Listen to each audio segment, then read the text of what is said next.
जय श्री कल्की, जय सिया राम, जय हनुमान।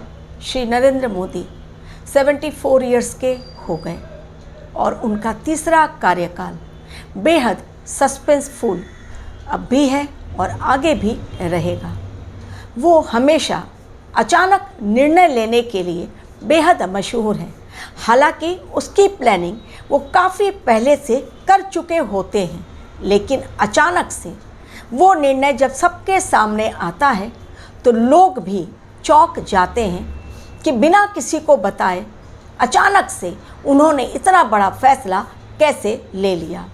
फॉर एग्ज़ाम्पल, नोटबंदी का रातों रात लोगों में अफरा तफरी मच गई, लेकिन जो फैसला लिया गया उससे वो पीछे नहीं हटे। हालांकि सब लोगों ने विद्रोह किया, सब लोग अगेंस्ट में गए, लेकिन अडिग रहे वो अपने फैसले पर। 2014 में जो कुछ उन्होंने कहा, अब तीसरे कार्यकाल में मोदी ने खेला मास्टर स्ट्रोक, और ऐसा मास्टर स्ट्रोक खेला है, ऐसी चाल चली है कि जितने भी विपक्ष में बैठी हुई पार्टियां हैं सब हो गए हैं चारों खाने चित, क्योंकि उनके फैसले को मिला है 32 पार्टियों का सपोर्ट। हालांकि अभी भी बहुत सारी पार्टियां जो इंडी अलायंस की हैं वो इस फैसले पर अपना विरोध जता रही हैं, लेकिन होगा वही जो नरेंद्र मोदी ने कह दिया है, यानी 1 नेशन 1 इलेक्शन। और ये जब हमारा देश आज़ाद हुआ, ये नरेंद्र मोदी कोई नए तौर तरीके नहीं अपना रहे हैं। जब हमारा देश आज़ाद हुआ तब 3 सालों तक 1 नेशन 1 इलेक्शन के तहत ही इलेक्शंस हुए, लेकिन उसके पश्चात धीरे धीरे फिर से इलेक्शन में भी बंटवारा हो गया। अब इतना ज़्यादा पैसों का नुकसान, हर बार हर इलेक्शन के लिए जनता को भी जाना पड़ता है, अपना वोट देने के लिए उनका टाइम गया, छुट्टियां होती हैं बर्बाद, पैसों की बर्बादी, प्रिपरेशन में अलग टाइम जाता है। इन सब असुविधाओं को देखते हुए जो हमारे देश के बाहर काफ़ी सारे देशों ने इसको अप्लाई किया हुआ है, आज हमारा देश भी उसी को करना चाहता है एप्लीकेबल आज के समय में, यानी वही अप्लाई करेगा जो कि बहुत पहले था। अब धीरे धीरे जब हम वैदिक परंपराओं की ओर जा रहे हैं तो काफ़ी सारी चीज़ों में अब बदलाव होना ज़रूरी है, और वो बदलाव इसी तरह से आएगा कि लोग अब उन चीज़ों को जिसके विरोध में लोग खड़े हो रहे हैं सही समझते हुए उसे, क्योंकि बहुत लोग सपोर्ट कर रहे हैं 1 नेशन 1 इलेक्शन को, कारण वो कह रहे हैं लोग पैनिक होने से बचेंगे, पैसों की बर्बादी जो बहुत ज़्यादा हो रही है वो देश की उन्नति में, जनता की उन्नति के लिए लगेगी, घोटाले रुकेंगे, क्योंकि हर इलेक्शन में जब जब वोटिंग की प्रक्रिया होती है हर बार घोटाला देखा गया है, चाहे वो किसी भी पार्टी का नेता हो या अधिकारी हो या विधायक हो। लेकिन नोट मिलते हैं जो देने के लिए रिश्वत लाए जाते हैं, कहाँ से आते हैं और कहाँ जाते हैं किसके पास, ये किसी को खबर नहीं, लेकिन नोटों का जखीरा हर बार मिलता है। इन सब चीज़ों पर रोक लगाने के लिए मेरे अकॉर्डिंग 1 नेशन 1 इलेक्शन जो है वो बेहद ज़रूरी है, और ये होना भी चाहिए। अब एक राष्ट्र और एक अगर इलेक्शन का प्रोसेस है तो आगे जाकर ऐसा कुछ होना चाहिए कि सब लोग सनातन की राह पर चलें और अपने भारतवर्ष को फिर से एक बार सोने की चिड़िया बनाने का प्रयास करें, लेकिन इसमें सबका सामूहिक प्रयास होना ज़रूरी है।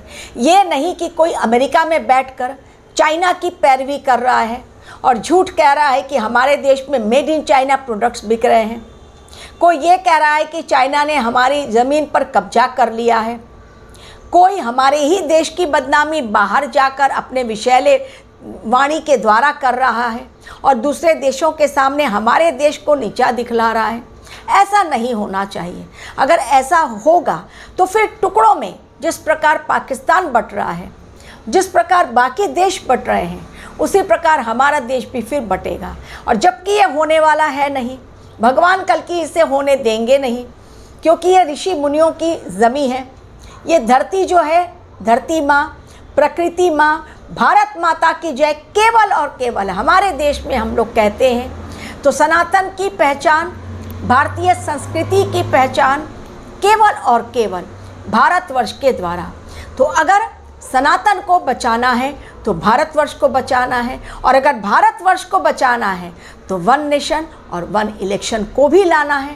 तो इन सब के लिए कुछ लोग भले विरोध में रहें, कुछ लोगों के भले ही बहुत गंदे कमेंट्स भी सहन करने पड़े, लेकिन अगर नरेंद्र मोदी ने ठान लिया तो ये बहुत जल्द होता हुआ भी देखेंगे सभी लोग, और सभी को मानना ही पड़ेगा।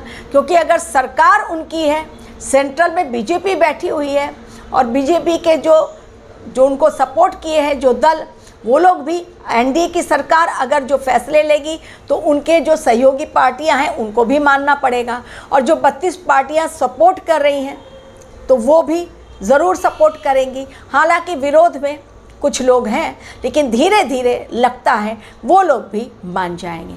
तो तीसरे कार्यकाल में फिर से एक बार नरेंद्र मोदी ने अपने उस फैसले के द्वारा लोगों को चौंकाया, अचानक चौंका दिया, क्योंकि कैबिनेट में ये पारित हो गया है कि वन नेशन वन इलेक्शन आना चाहिए।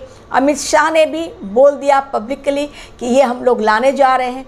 370 जिस प्रकार हटा, और अब उसे लाने की बारी सब लोग जो वहाँ पर खड़े हो रहे हैं, विधानसभा चुनाव जो हुआ ऑलरेडी हो चुका जम्मू एंड कश्मीर में, तो फिर से एक बार लोग सोच रहे हैं कि बीजेपी हारेगी और 370 वापस लाएंगे हम लोग। क्योंकि अभी आतंकवादी चूँकि घटनाएं हैं तो विरोधी हमलावर हैं बीजेपी पर, होना भी चाहिए। अगर कुछ ऐसी देश विरोधी घटनाएं होती हैं तो आने वाले समय में कुछ ऐसे और अपने तीसरे कार्यकाल में नरेंद्र मोदी और भी चौंकाने वाले फैसले लेंगे, जो रातों रात लिए जाएंगे, किसी को पूछा नहीं जाएगा, लेकिन उसके बारे में दबी हुई आवाज़ में ही सही, लेकिन वो मैसेज पब्लिकली सबको मिल जाएगा कि ऐसा कुछ होने जा रहा है। लेकिन उनकी बात को समझने के लिए उनकी बातों को गंभीरतापूर्वक लेना पड़ेगा।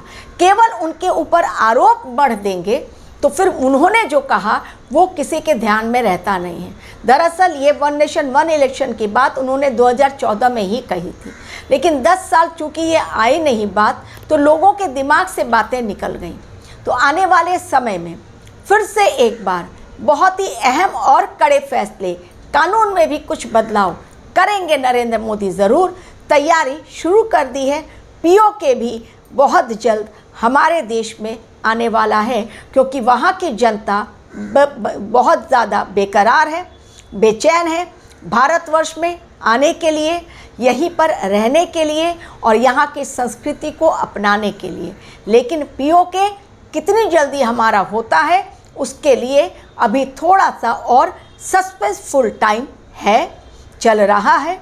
हालांकि पाकिस्तान पीओके को छोड़ने के लिए राज़ी नहीं है, लेकिन अगर पीओके ही चाहे और हल्ला बोल दे तो फिर पाकिस्तान भी मजबूर हो जाएगा, कुछ कर नहीं सकता। Thank you very much for watching my video.